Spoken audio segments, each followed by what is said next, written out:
Yesu nashimwe, bakunzi ba Yesu avugwe neza official, nejejwe n'Imana mu mutima kubw'uburinzi bwayo bukomeye. Imana yacu nihabwa icyubahiro, ko ikomeje kuba mu ruhande rwacu, ko ikomeje kutubambira ihema, ko ikomeje kutwimana, ibihiga ubugingo bwacu ndetse n'umubiri biba ari byinshi, ariko ukuboko kwiza kw'Imana kwabanye nanjye, kwabanye nawe, dushimiye izina ry'Uwiteka.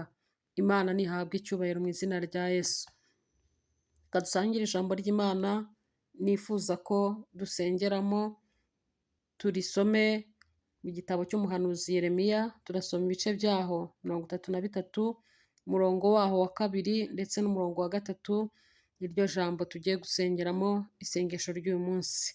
Reka dusome mu izina ry'Umwami wacu Yesu Kristo.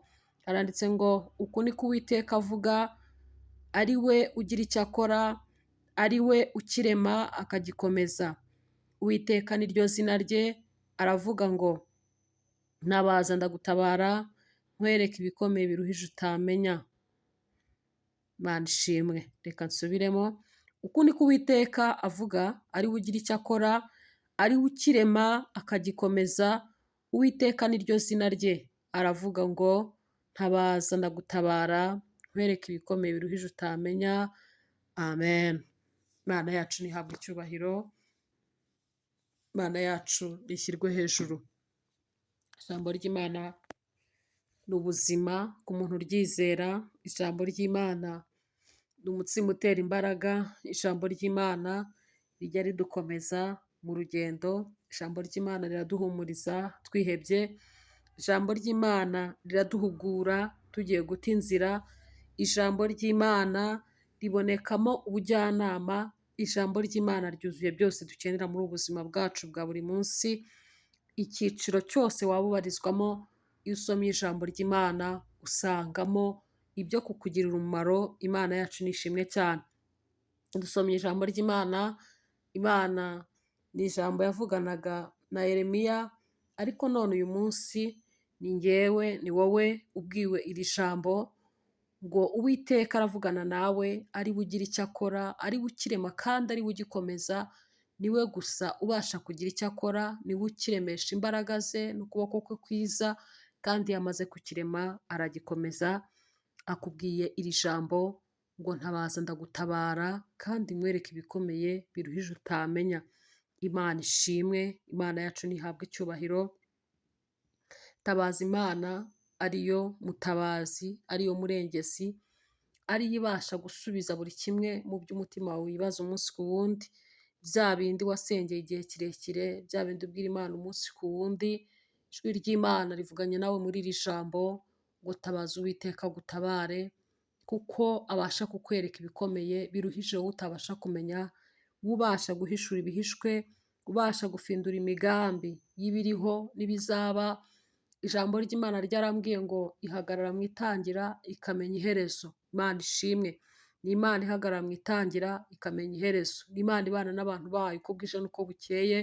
Ni Imana tubwira ikumva. Ni Imana duhamagara ikumva. Gusenga kwacu kujya kugera kure, k'umuririmbyi yaririmbye, kugakomanga, kugatambuka, kukarenga inyenyeri.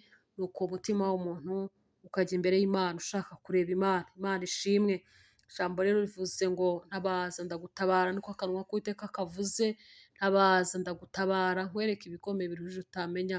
Kuko Imana niyo igira icyo ikora ikakirema, kandi iyo ikiremye ntabwo ikirema gifefetse, ahubwo ijambo riravuze ngo ibasha kugikomeza. Imana ishimwe.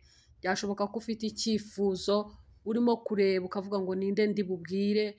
Urimo kureba ukavuga ngo, mbese uyu munsi ndahungira kuri nde? Urimo kuvuga utahari uriya niwe ndi bubwire abashe kumbera igisubizo. Ariko none ijambo rivuganye nawe ngo, tabaza Uwiteka agutabare, kandi abasha kukwereka ibikomeye biruhije utamenya. Abasha kuguhumuriza aho ihumure ribuze, abasha gukomereza umutima ugakomera. Nashimwe Umwami wacu. Imana ihabwa icyubahiro. Uwiteka niwe ugira icyo akora, niwe ukirema, niwe ugikomeza.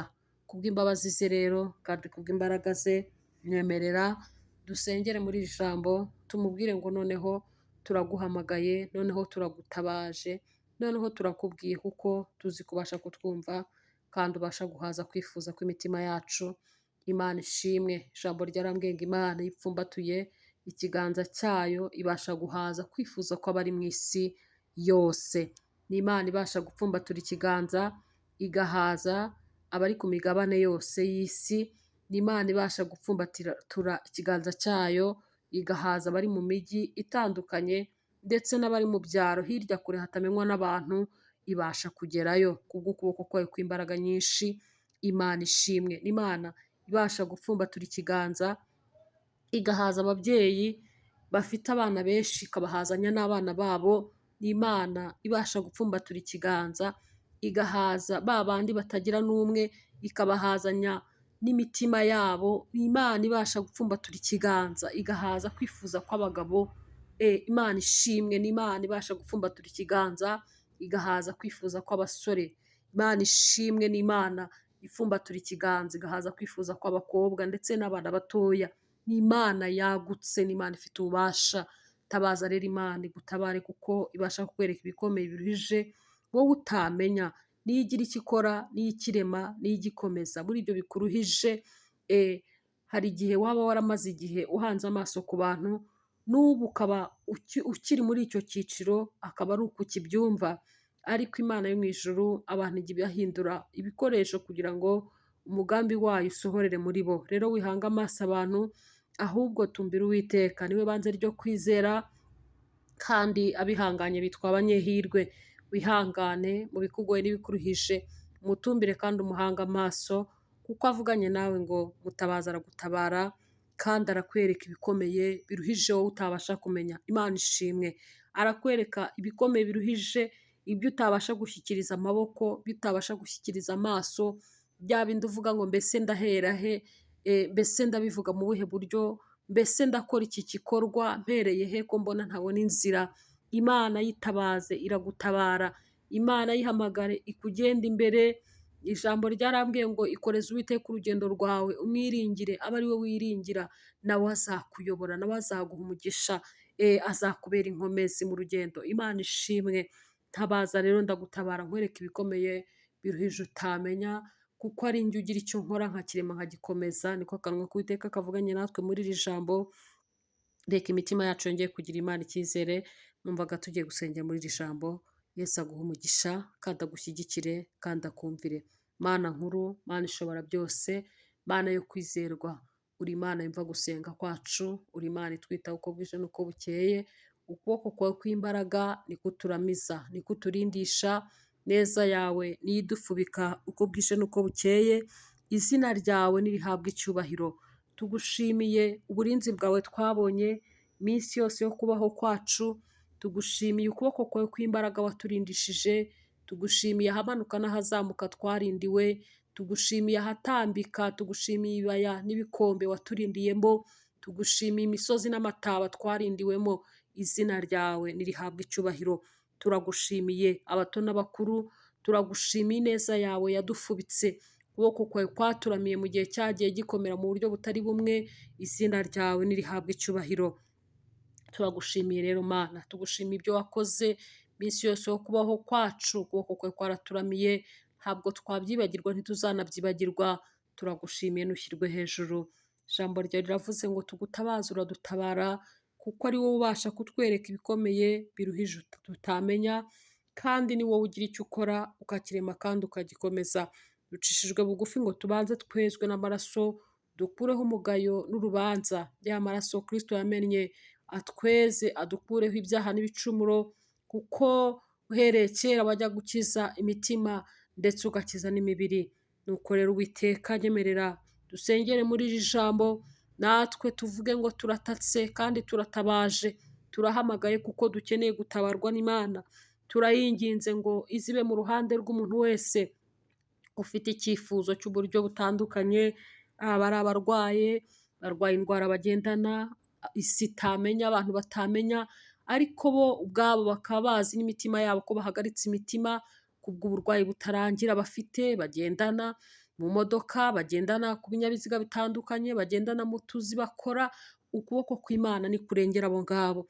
Girira neza abarwayi bari kwa muganga, Uwiteka ubahumurize, nibagira icyo babura kuko uri Imana yihagije. Ni wowe ubasha gutabara umuntu wese ugutabaje.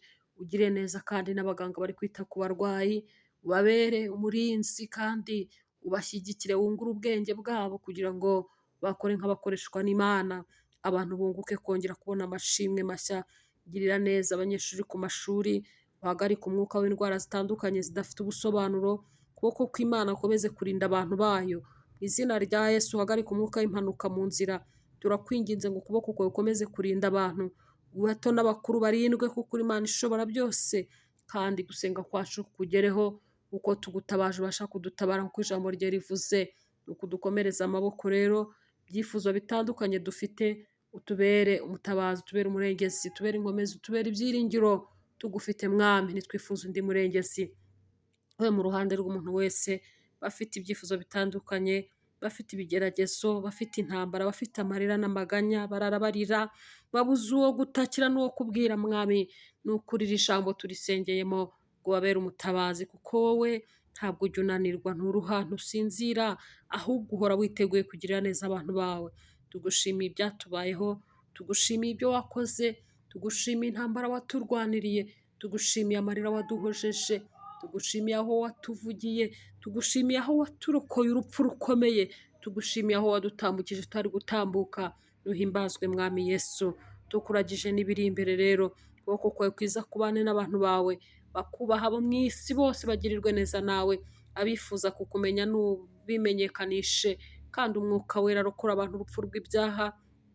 Ni ukuri ijambo ryawe rirokora abantu benshi, hari abaruhiye mu byaha bitandukanye bifuza kubivamo, ariko Satani yagize imbata, abo turabingingiye nabo ngo bagobotore, ubarokore urupfu rw'ibyaha, ubahe ubugingo, kandi ubahe kukumenya mwami. Dusenze dusaba ngo uduhe imbaraga zinesha mu gihe nk'iki, byanduza ubugingo biragwiriye, ariko dukomereza amaboko, twe ntacyo twashobora tutari kumwe nawe, ariko tugendanye nawe twagera kure, udushyigikire, utuyoboze ubugwaneza. Turagushimiye mwami Yesu, tugushimiye ibyo wakoze. Gira neza umuntu wese twabanye, umuha umugisha, neza yawe imugereho, kandi wagura imbago ze. Ni ukuri ufite inyota umumara inyota, ufite umwuma n'umumara umwuma, ushonje wese n'umuhaze. Umuntu wese uko icyifuzo cye kiri, umuntu wese uko inyota yingana, aba ari kumuhaza mu izina rya Yesu Kristo, amen. Mwana w'umugisha, kandi dukomeze kubwira Yesu, niwe banze ryo kwizera, azabana natwe ntazadukoza isoni. Imana nikomeze kubana namwe.